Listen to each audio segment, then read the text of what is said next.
Somebody got really creative with their license plates. 108 Japa, Radhisham. There's another one out there. Very creative.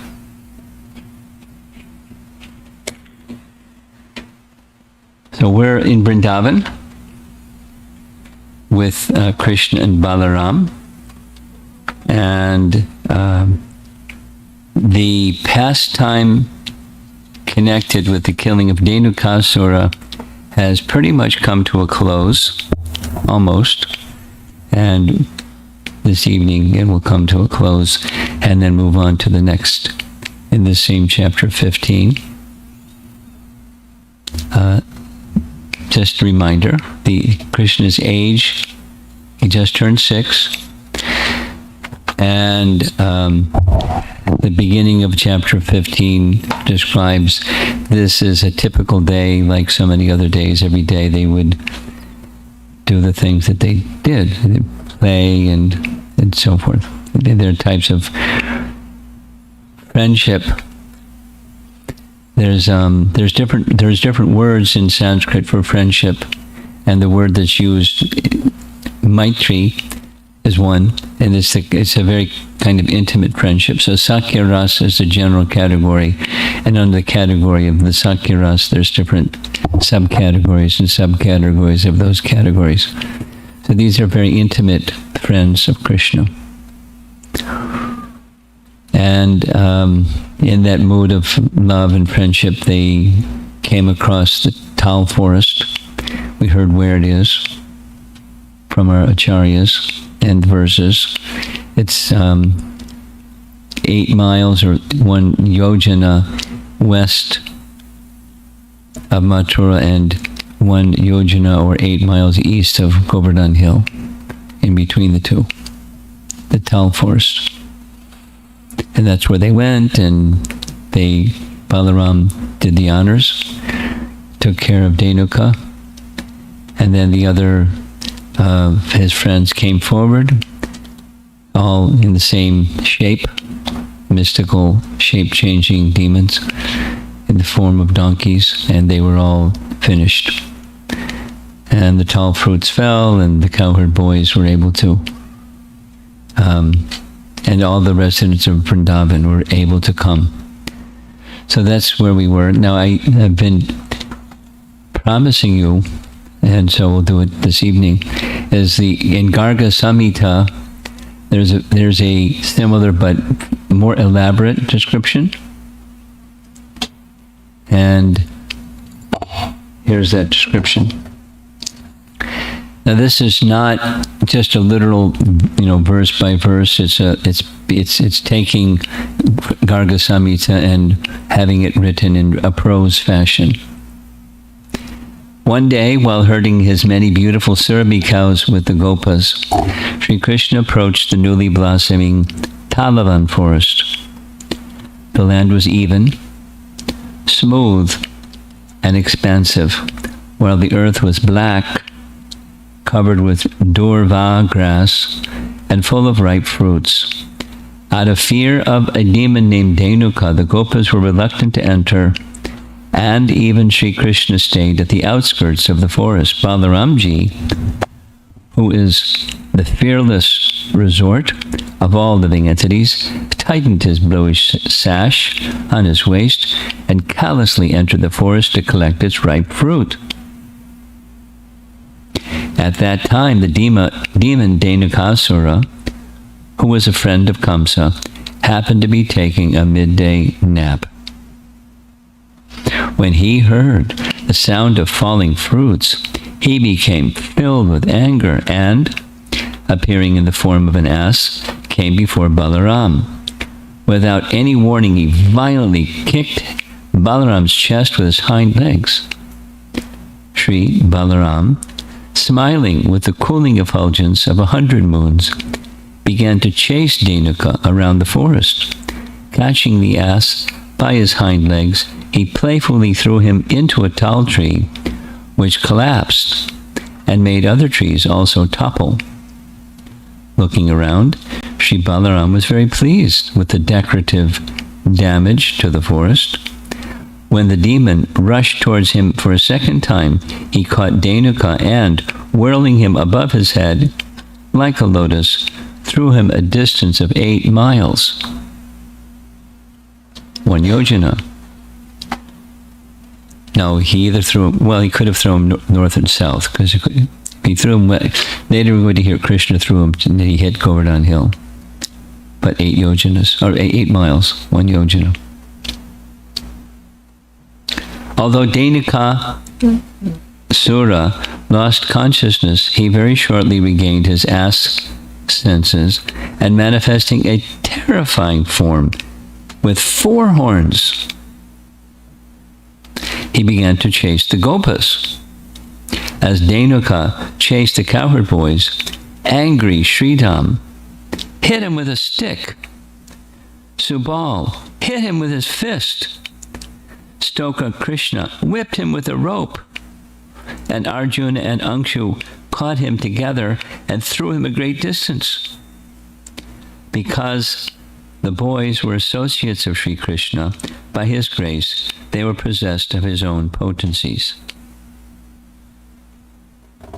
Paragraph.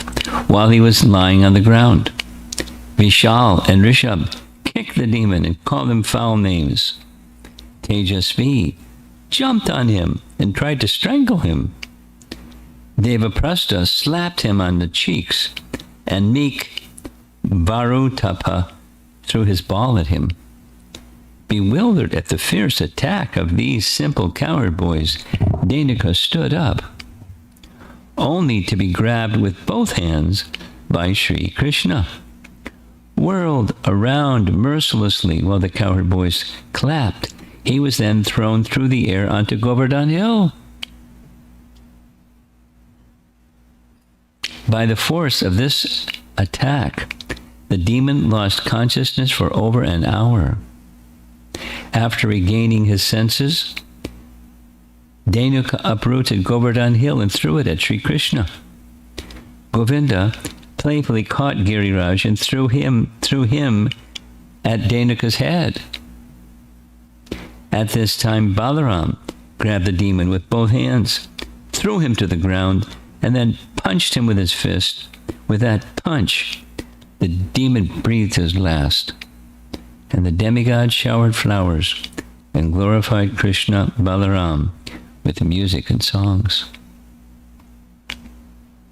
In his last life, this demon was the son of Bali Maharaj. He was the son of Bali Maharaj. And while foolishly enjoying the company of many women on Gandhamadana mountain, he was cursed by Durvasa Muni to become an ass, because Sri Krishna had given Prahlad Maharaj the benediction that he would never kill his descendants. It was arranged that the demon be killed by the lotus hand of Sri Balaram. At Dhenuka's death, all the cows and gopas, their hearts overflowing with love, surrounded Sri Krishna and sang his glories with tear-filled eyes. This kirtan, cheering and happy spirit prevailed until the boys triumphantly entered Vrindavan. Krishna's hair was decorated with peacock feathers, flowers, and the dust raised by the cows. While he blissfully played his flute, all his associates sang his glories and celebrated the death of Dhenukasura. A little more colorful. The storyline is essentially the same. So we're continuing for there. Here's this section where the other friends of Dhenukasura come. This is 10:15:36. 10:15:36 for those of you who don't like to read along. The other ass demons, close friends of Dhenukasura, were enraged upon seeing his death, and thus they all immediately ran to attack Krishna and Balaram. The BBT purport. Srila Sanatana Goswami makes the following comment on this verse, quote, "It is stated here that the ass demons first attacked Krishna and then Balaram. Krishnam cha Ramam cha. One reason for this is that the demons, having seen the prowess of Lord Balaram, thought it wise to attack Krishna first. Or it may be that out of affection for his elder brother, Lord Krishna placed himself between Balaram and the ass demons. The words Krishnam cha Ramam cha may also be understood to indicate that Lord Balaram, out of affection for his younger brother, went to Lord Krishna's side. Jiva Goswami writes, seeing the prowess of Balaram, the relatives left him in fear and ran towards Krishna, who, out of love for his elder brother, had come directly in front. Thus Krishna's name is mentioned first. Out of love for his younger brother, Balaram then came to his side. Thus his name is also mentioned, because the both were prominent. The word cha is used twice. Bellowing loudly because of the death of their friend, with anger and lamentation, they displayed great power. And his Krama Sandarbha, Jiva Goswami writes, very similar. Seeing the prowess of Balaram, the relatives left him in fear and ran towards Krishna, who, out of love for his elder brother, had come directly in front. Thus Krishna's name is mentioned first. Okay, this is very similar. Now from Priti Sandarbha, the final of the 6 Sandarbhas, this verse is mentioned. Recounting the story of Balaram's killing of the demon Dhenuka, Shukadeva Goswami specifically praised Lord Balaram, clearly describing him as the personality of Godhead in the following words. In verse 35, the previous verse reads, as the thread in a cloth spreads both lengthwise and breadthwise, otum and protum, the cross weave of cloth. So everything we see within this cosmic manifestation is directly and indirectly existing in Lord Balaram, the Supreme Personality of Godhead. This is not very wonderful for him. This means that he threw the Dhenuka on the top of a tree. Text 37. O king, as the demons attack, Krishna and Balaram easily seized them one after another by their hind legs and threw them all into the tops of the palm trees. Jiva Goswami writes, Shukadeva addresses the king out of joy. Or, just as a king easily kills animals while hunting for sport, the two boys easily killed the donkeys. Text 38. The earth then appeared beautifully covered with heaps of fruits and with the dead bodies of the demons, which were entangled in the broken tops of the palm trees. Indeed, the earth shone like the sky, decorated with clouds.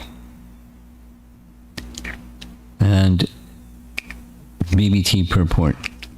According to Srila Vishwanath Chakravarti Thakur, the bodies of the demons were dark, like dark blue clouds, and the large quantity of blood that had flowed from their bodies appeared like bright red clouds. Thus the whole scene was very beautiful. The Supreme Personality of Godhead, in his various forms, such as Rama and Krishna, is always transcendental. And when he enacts his transcendental pastimes, the result is always beautiful and transcendental, even when the Lord performs violent acts like killing the stubborn ass demons. And here's actually Vishwanath's writing. The earth appeared splendid, with piles of tal fruit spread out everywhere, with the bodies of the dead demons mixed with the broken tops of the tal trees. The dark tal trees tinged with the red blood of the demons, appeared splendid, like the red clouds covering the sky at sunset. Nice. Jiva Goswami. The bodies of the demons did not quiver. The earth beneath the tal trees, Bhutalam, shone with fruit, shining because of which Krishna's friends became filled with joy. Or the earth characterized by the dead bodies and the tops of the trees shone with the scattered fruit.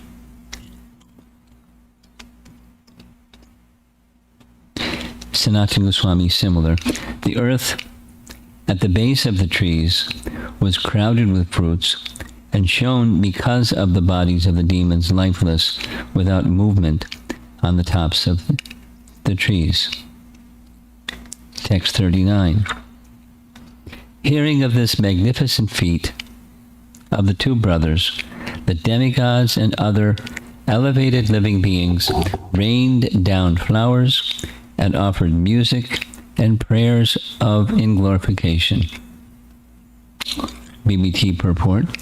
Srila Sanatana Goswami comments that the demigods, great sages, and other exalted beings were all astonished and ecstatic upon seeing the unusually swift and nonchalant way in which Krishna and Balaram killed the very powerful ass demons in the Tal forest. Jiva Goswami writes, though the pastime was pleasing for the cowherd boys, others were also pleased. This is described in 2 verses. Though the killing of Dhenuka and his associates was nothing for Krishna and Balaram, the Devatas took it as a great feat. Sumahat karma. Since Dhenuka had previously caused fear to the Devatas and had acted ferociously to others. Adayaha means that the Vidyadharas and great sages also rejoiced as they gradually learned of the event. Along with the music, there was dancing and singing, since generally these actions accompany each other. Text 40, translation.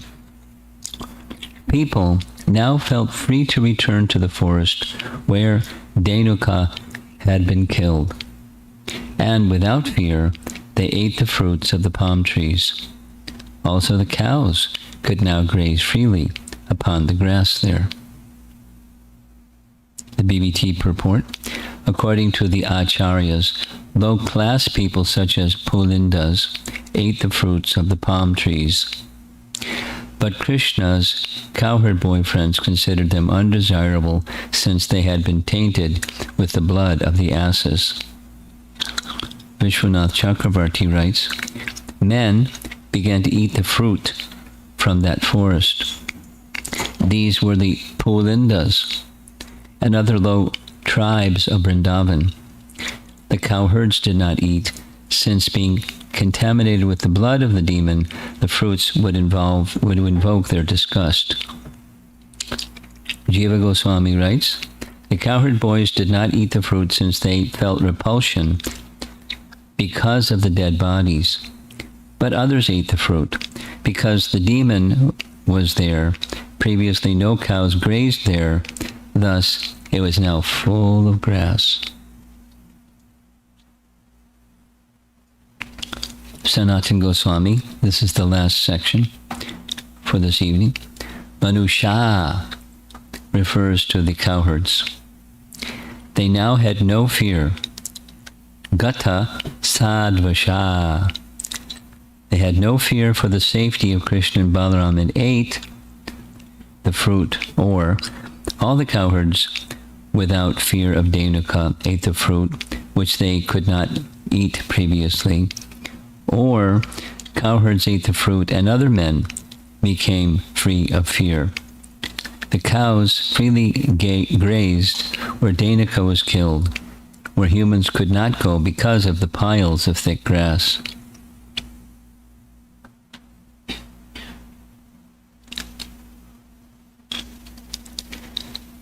So Krishna's pastimes.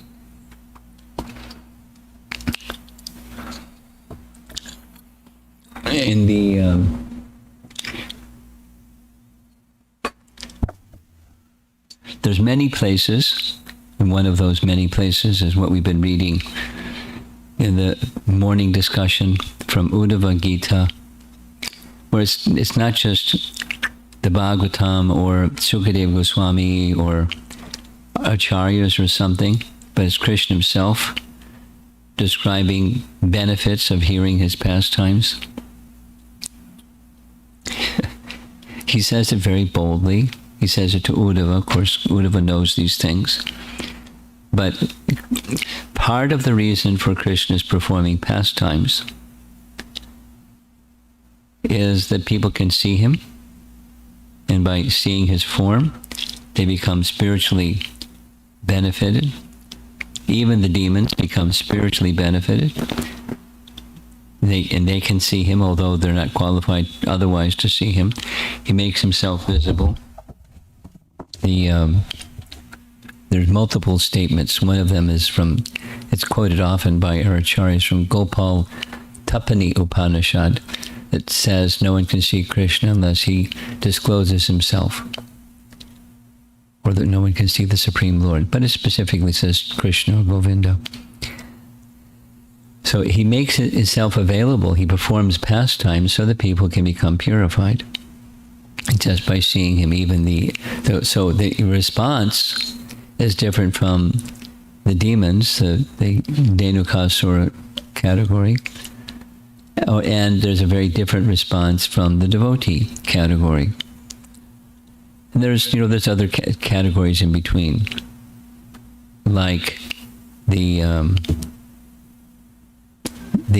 brahmanas who are performing the yajna, that they didn't give to the cowherd boys anything to eat, and later they lamented and were praising their good wives that they were so fortunate that they got Krishna's mercy.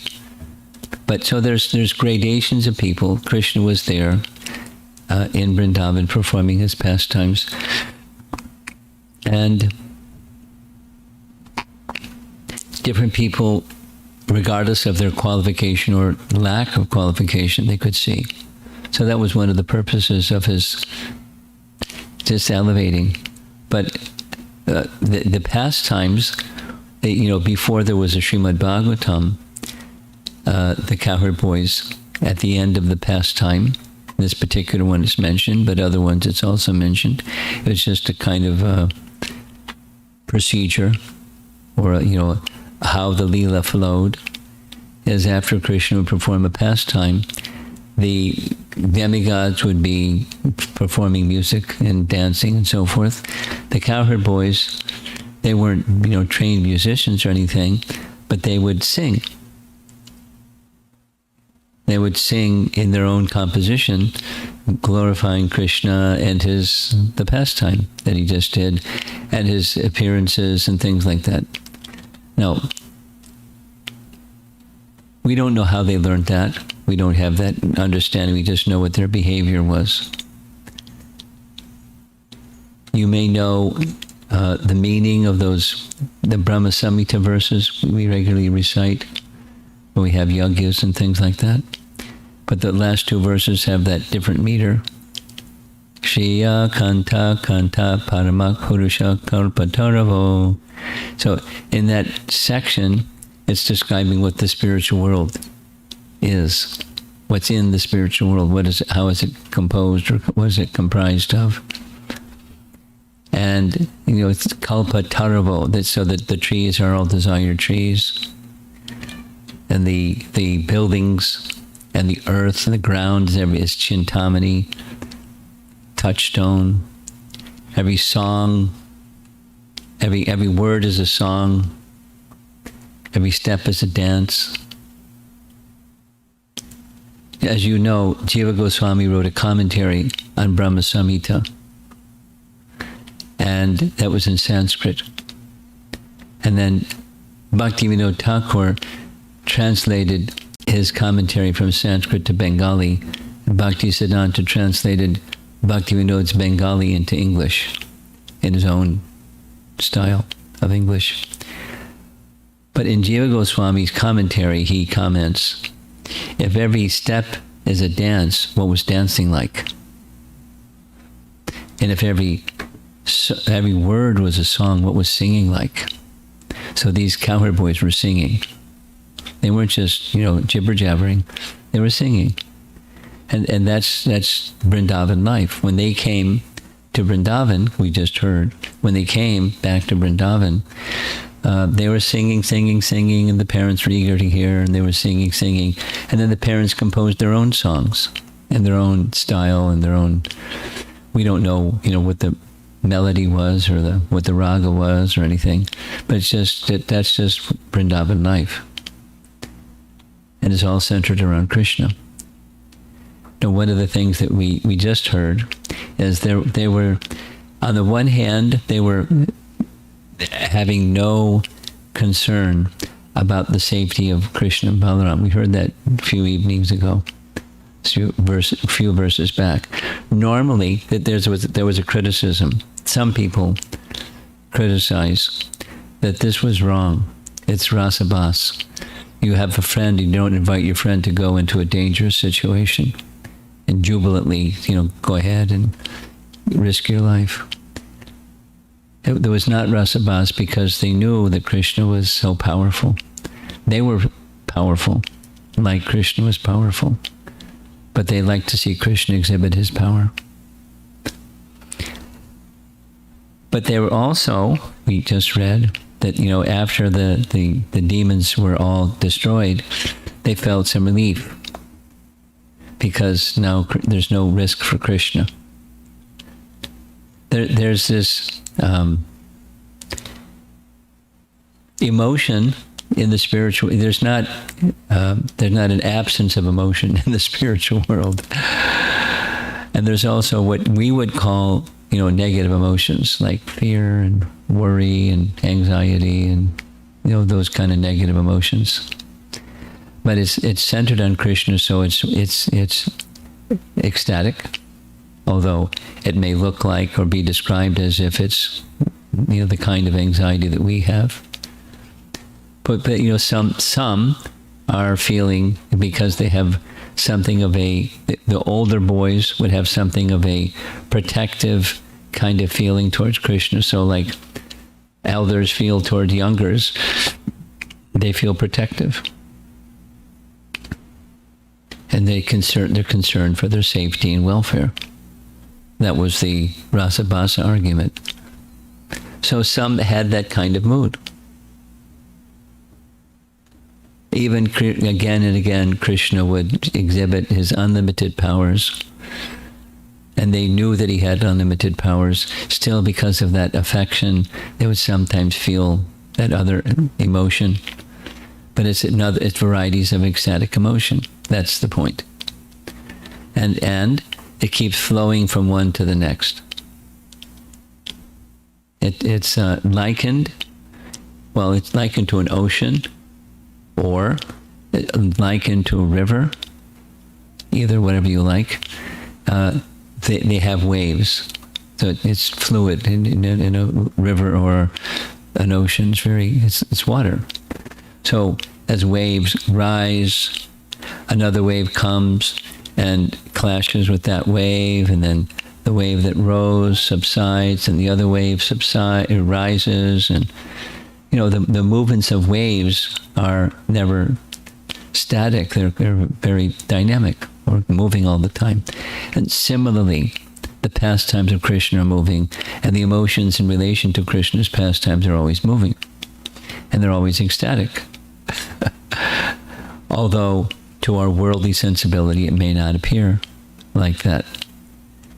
It's it's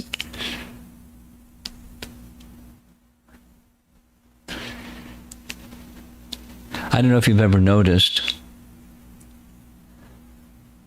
but in devotee audiences, when there's some confrontation with a demon and Krishna kills the demons, and the devotees go, Haribol! Very calm, peaceful, non-violent devotees. When Krishna kills a demon, it's Haribol! Whole big chorus of Haribol. So to outsiders it may sound weird or something, or to a new person it may sound like, what kind of people are these? But it's a cause for celebration. Krishna is showing his prowess, and he's removing a terrible force that no one else had the capacity to deal with. And he does it effortlessly, and so there's the philosophy, and then there's the story or the pastime, and the pastime displays the philosophy. It's embedded within the pastime is the philosophy. So one can just recite Sanskrit phrases that describe power. And then the pastime is exhibiting the unlimitedness of that power. Remember, this is chapter 15, which comes after chapter 14. And chapter 14 is Brahma's prayers. After Brahma saw an exhibition of Aishvarya that caused him to faint. And how powerful is Brahma? How many mystic powers does Brahma have to create a universe? Beyond our even ability to think about it. Start thinking about it, and your brain becomes puzzled. How does he know? How does Brahma know how to make all those machine parts of all the living entities, or just take one living entity? How does a spider know how to make a web? But scientists or engineers, they studied spider webs in order to make, this is a California story I heard from Bhaddi Narayan Swami, in order to make the Golden Gate Bridge, suspension bridge. For years they studied spider webs. Now where did the spider, they didn't go to college. They don't have an engineering degree. But they know how to make spider webs, etc. And so many. And take anything and think about it. Go deep into it and all the detail that's in anything. And Brahma knows how to do it, and he does it every day. He recreates every day for 100 years. Every day. He doesn't get tired. He just does it every day. Anyway, so Brahma saw an amazing display of Krishna's power. And now after that, there they go out into the forest and, playing like little boys and throwing Dhanaka up in treetops.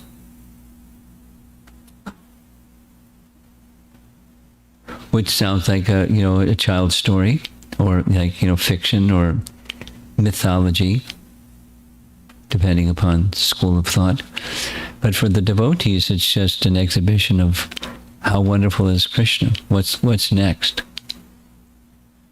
So you can imagine the boys, besides being with Krishna all day, it's like, what's next? But what are we doing? The pandemic situation is going in a squirrely way, and who knows what's next? And we're not feeling ecstasy about it because for all those reasons. Who knows what's next? And who's somebody we know and somebody close to us, or family members, or they're gone. Poof, they're gone. So it's a different realm, the realm of the temporary and the realm of the eternal. And this is the pastimes that Krishna displays in his Braja Leela, once in a day of Brahma. Very special. Now, just a little sharing, and I'll end here. I was with the Chinese devotees. We started on, with Muchukunda last time, and then after Muchukunda killing Kalyavana, it was Jarasandha and Krishna running from Jarasandha, climbing up the top of the mountain. 11 yojanas tall, 11 times 8 miles tall. There's no such mountain. There's no mountain 8 miles tall. What to speak of 11 times 8. But Krishna climbed up the mountain and they jumped off when Jarasandha. So he went back to, he had a purpose. And one of those purposes was it was time to marry Rukmini. So I started becoming curious. How old was he? So here's a little chronology. And it's pieced together from here and there and there and there. And it goes like this. Vishwanath Chakravarti Thakur and Jiva Goswami concur that when Krishna left Vrindavan, he was 10 years and 7 months. And it gives like which lunar day of which month when he went, and then he in such and such lunar day he killed Kamsa, and after killing Kamsa he saw that Vasudeva and Devaki, and then Ugrasena was installed on the throne again because he was put in prison too. And then Krishna received Upanayana, or his Brahminical initiation, when he was 11. And the commentary says, this is Rupa Goswami says, it's common for those who are Kshatriya boys that they'll receive their Upanayana at 11.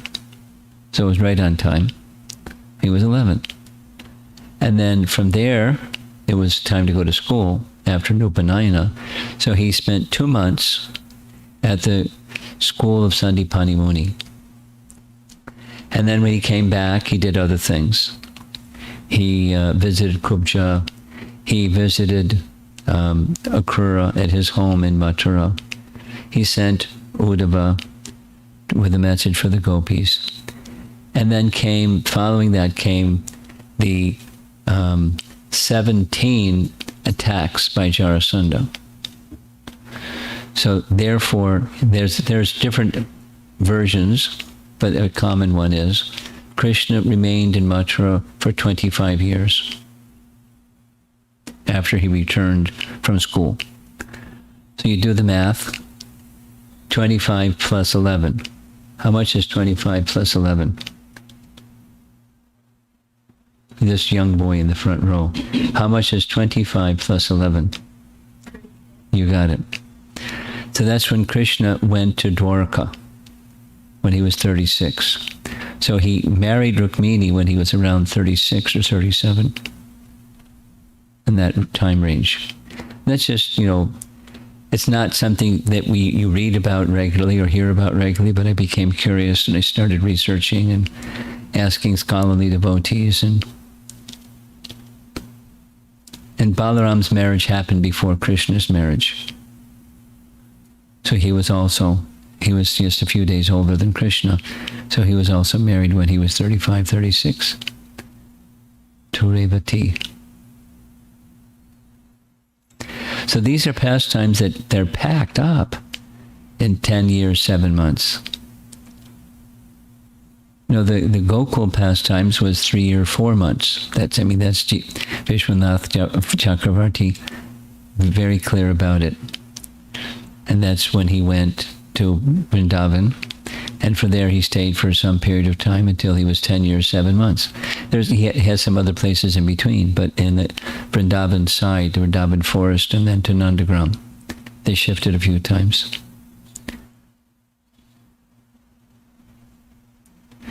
And and so many pastimes, and so much detail, and so much exchange, because the main thing is exchange of love with his eternal associates, and those that are not eternal associates but had taken birth to be trained by the eternal associates. They're getting that first-hand experience of seeing Krishna and participating in loving exchanges, having their love for him reciprocated with perfectly. And that's why Krishna appears in this world, exchanging loving dealings with his eternal associates and those who are apprentices or in training, or, from having achieved perfection, they enter into those pastimes. And Krishna winds up his pastimes, and they go to the spiritual world. So stay tuned. Become pure devotees, and here's what's waiting for you. Next on the menu. But there's this little thing of becoming a pure devotee. But it's very attractive. All attractive.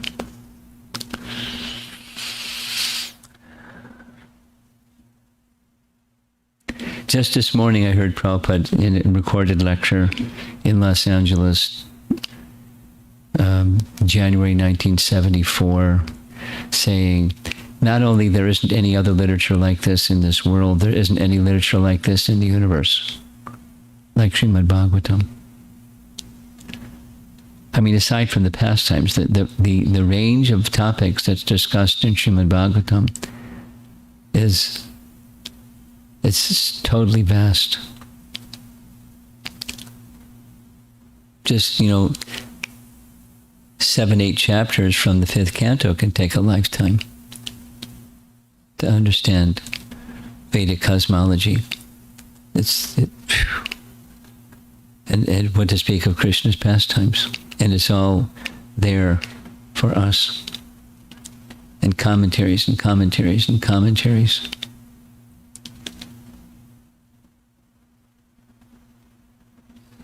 Very special. And who are we?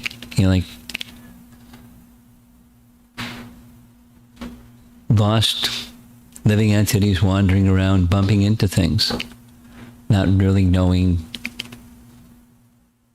who we are and purpose of life, and kind of going along like we're supposed to go along, and we don't really know.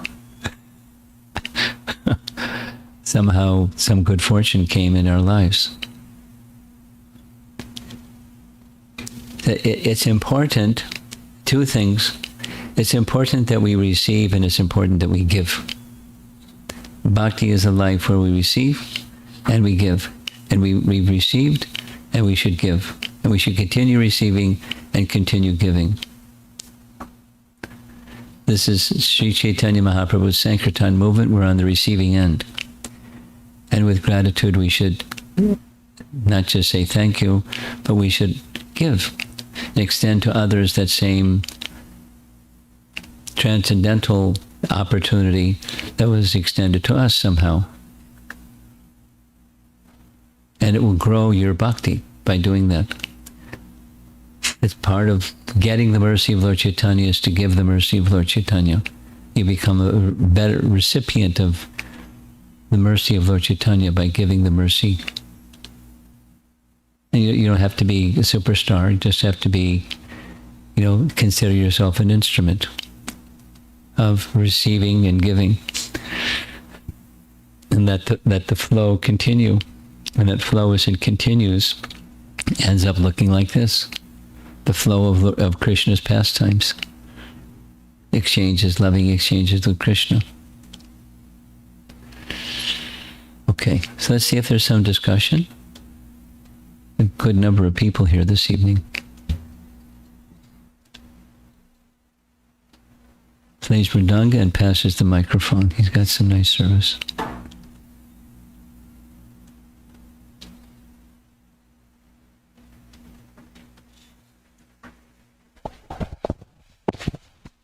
Hare Krishna Guru Maharaj, thank you for the wonderful lecture. I have a question from the morning class, Okay. the Uddhava Gita class. You mentioned about the higher purpose and the intermediary purpose. So I'm trying to understand the intermediary purpose is that something that aligns with our guna and varna and aligning that with Mahaprabhu's mission? Is that the intermediary But purpose? it's not the totality that's part of it. You know, you can hear some other things that's part of it, the intermediate. Striving to overcome some shortcoming, striving to engage one's ability in a favorable mood, in a bhakti mood. And that's softer than just what your guna and karma are. But so there's many things that make up intermediate. Okay? Isn't that like overcoming some shortcomings and those things? Isn't that part of the bhakti process? Yes, we it need is. to set a But purpose. I'm trying to respond to your question. Your question was, does the intermediate mean you engaging according to guna and karma? That was your question. Performing prescribed duties according to guna and karma. And I said, yes, that's part of it. And there's other things. And these are some of the other things. And I can give some other things. You know, you can have intermediate purposes that you're trying to pay attention to. You know, here's another one I mentioned it just a moment ago.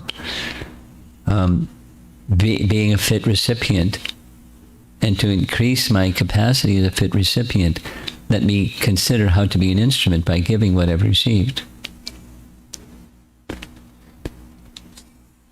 Practical experience is by focusing on how can I give, you're more attentive in the receiving department.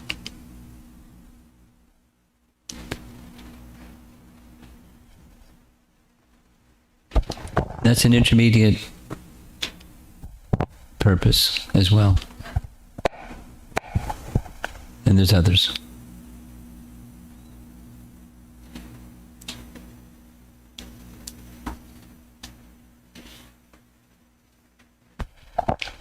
Hare Krishna Guru Maharaj. Hearing these pastimes, we hear about the love of the cowherd boys and Mother Yashoda and Nand Maharaj for Krishna. And I've had this question for a long time. So when Nand Maharaj went to Mathura, when Krishna went to Mathura for killing Kamsa, Nand Maharaj went along with him. And then when he was leaving Krishna there, can you help me understand, please? I mean, I cannot imagine what he must have felt, the pain, but how could he leave Krishna there so easily? I mean, without kind of putting up a fight, not in a fight sense, but just accepting that he's somebody else's son so easily. No, he wasn't accepting he's somebody else's son. Krishna said, we have relatives. And let me spend some time with our relatives, your relatives, my relatives, because they're from the same dynasty. I can go through how they're from the same dynasty, but they're from the same dynasty. Over here, the Vaishya, because of one of the mothers of the king, and over there, the Kshatriyas, because one of the mothers of the king. But they're from the same family. So they're our relatives. Let me spend some time with our relatives and pacify their hearts. I'll come. So he's not putting up a fight, just like, of course, he feels great attachment. But every day Krishna was going out with the cows, and he didn't see him at all when he was going out with the cows. And he was, he's a parent, he's a father. And now he's, here's another detail. Another detail is a detail. when Krishna came before Vasudeva and Devaki, he said, how unfortunate I am, not you, how unfortunate I am that I could not enjoy my, he gives the names of the different stages, Bala, Kishore, and Bala, Poganda, and Kishore ages. Now Kishore, in normal terminology, it ends when one is 15, and the next yovana starts when one is 16. So according to that verse from the Bhagavatam, Krishna was 15. Our acharyas say he was 11, but he behaved and even looked like a 15-year-old. Anyway, there's some scriptural references of why they say like that. But so he's a father, and Krishna's, whatever his age is, 15, or behaving like he's 15, looking and behaving like he's 15. So Krishna, his 15-year-old, or one who looks like a 15-year-old and behaves like a 15-year-old, wants to stay and spend some time with relatives. He's not going to put up a fuss. Krishna gave him his word, I'll be there shortly. You take care of everybody back home.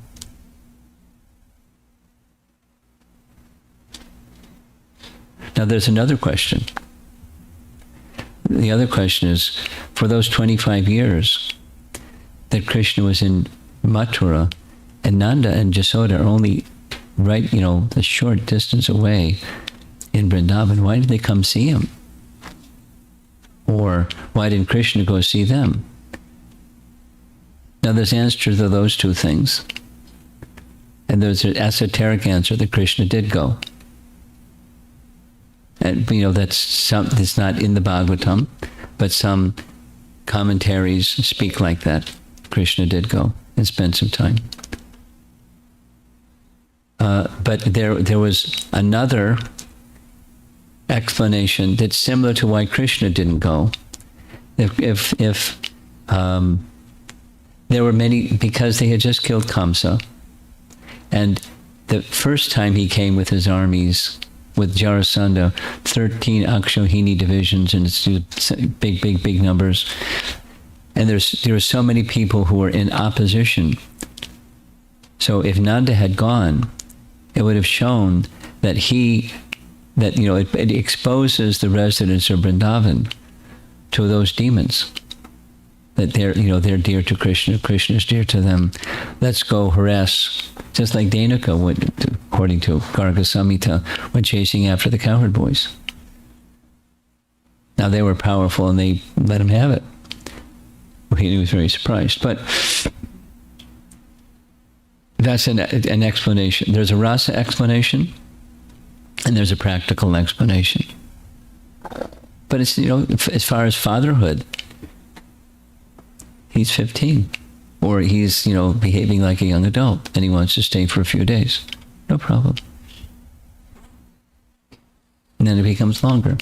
Same reason that Krishna didn't come. It exposes the resident. He's the protector of the residents of Vrindavan, and he doesn't want to put them at risk.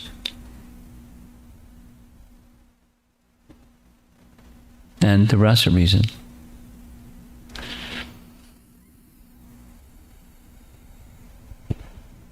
Next.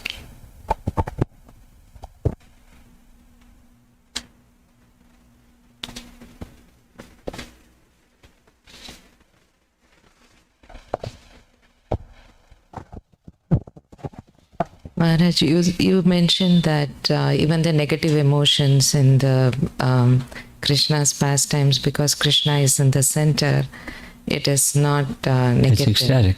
Ecstatic.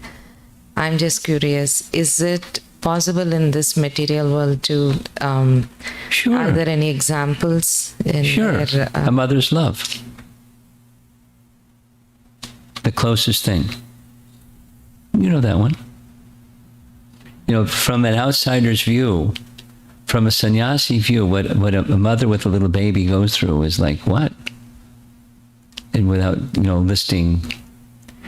But, Let's have another one. They love it.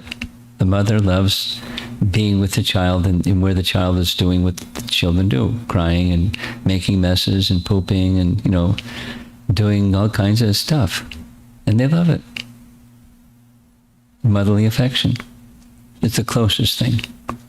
Now, if that they were to come, someone who is a pure devotee, then they're in the world, but they have those transcendental emotions also. Everything is seen and felt in relation to Krishna in an ecstatic way.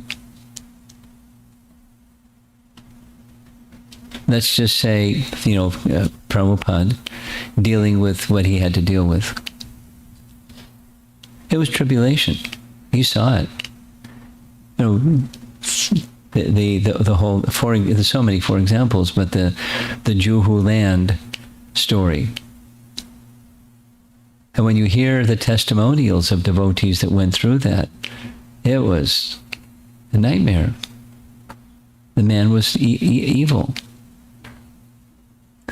And the funny thing at the end, when finally the deed was the final court settlement, I think this is Giriraj Maharaj Prabhupada sitting there drinking his hot milk with a big smile. It was a great fight. But other than that concluding remark, it was horrible, and he lived with that, wherever he was in the world. Anyway, for service to Krishna, and if you're a transcendentalist, you deal with those things because it's the world has those things, and it's in service to Krishna. And if you have a Kshatriya spirit or some capacity for that, like Prabhupada did, in service to Krishna, it was a good fight.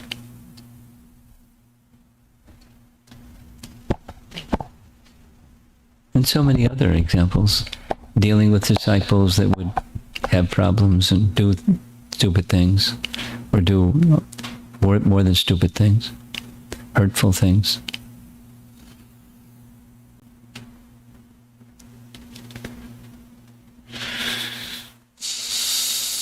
That's it. Okay. Do we have anything online? Nothing online. That's it. Srila Prabhupada ki jai.